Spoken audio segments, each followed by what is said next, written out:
കരുതിയിരിക്കേണ്ടതുണ്ട് നാം എന്ന തിരിച്ചറിവ് ഒരാശങ്കയായി നമ്മളിലുണ്ടാകും. സ്വരം നഷ്ടപ്പെട്ടവന്റെ സ്വരമാകുവാൻ ഇന്നാരുമില്ല.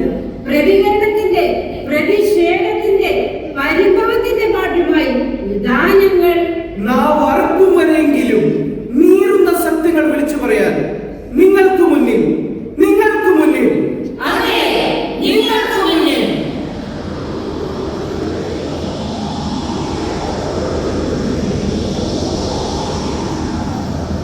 ആശാനെ, നടന്ന് മടുത്തു.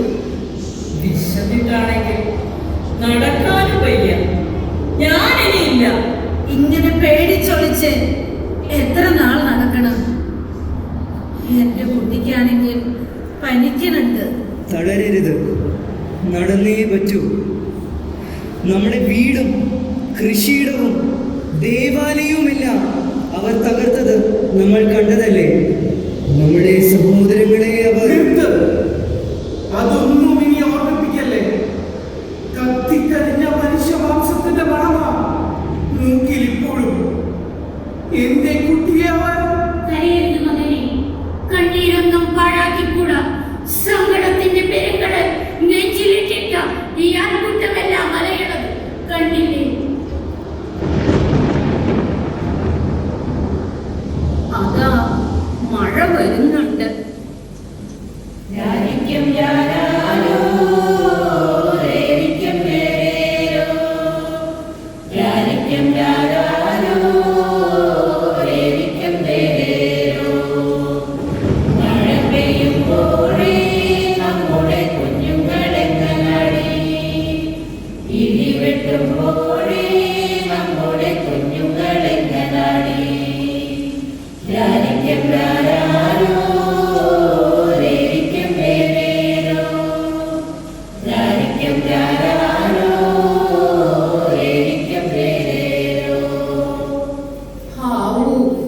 മഴ പോയി.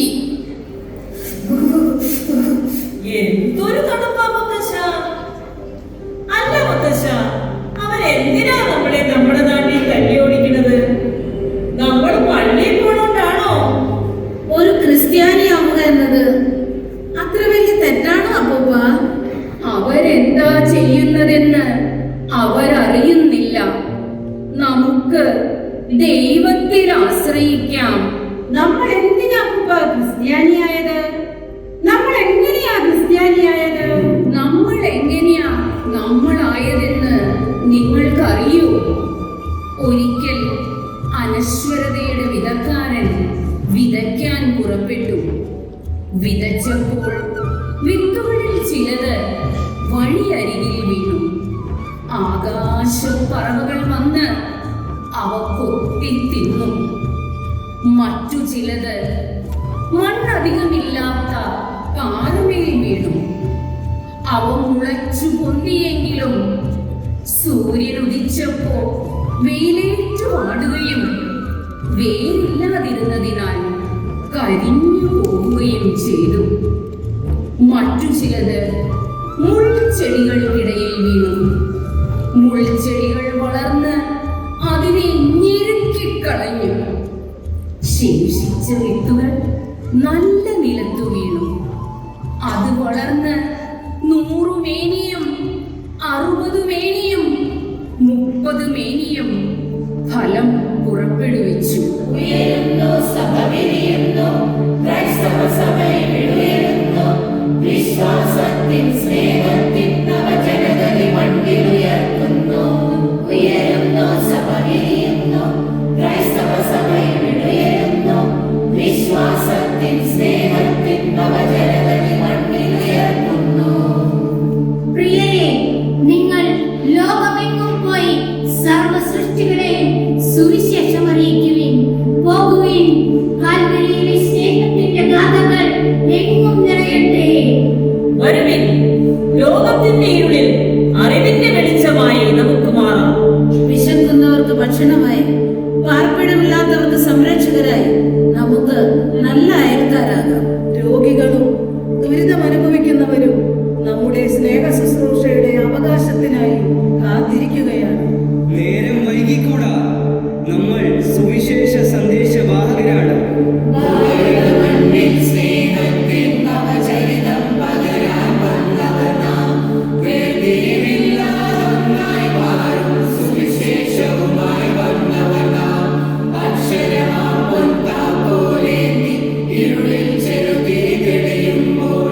വിശ്വാസത്തിൻ പൊൻകതിരേന്തിയ സമൂഹം ഇവിടെ ജനിക്കുന്നു, സമൂഹം ഇവിടെ ജനിക്കുന്നു. സൂക്ഷിക്കണം. ഈ ക്രിസ്ത്യാനികൾ കാരണം നമുക്ക് കിട്ടേണ്ടത് പലതും ഒലിച്ചു പോകുകയാണ്. അതെ, ഭൂരിപക്ഷമായ നമ്മളെ അവർക്ക് പേടിയില്ലാതായിരിക്കും. അത് തടയണം നേതാവേ. വഴിയുണ്ടോ? അതും ഈ മതേതര ഇന്ത്യയിൽ.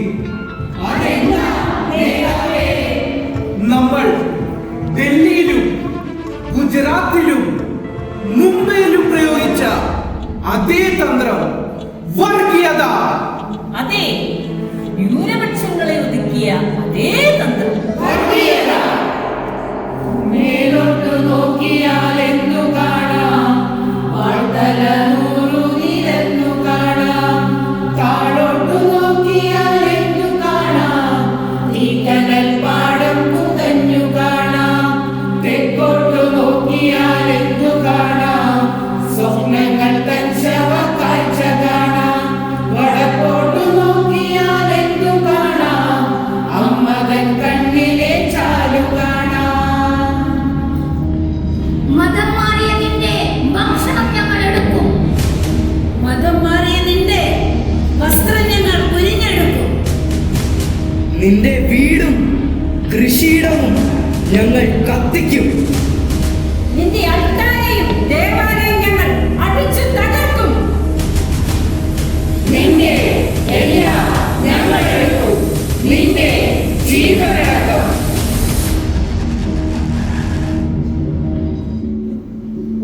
നിങ്ങൾക്ക് എന്റെ എല്ലാം എടുക്കാം, എന്റെ ജീവനും സ്വത്തും എല്ലാം.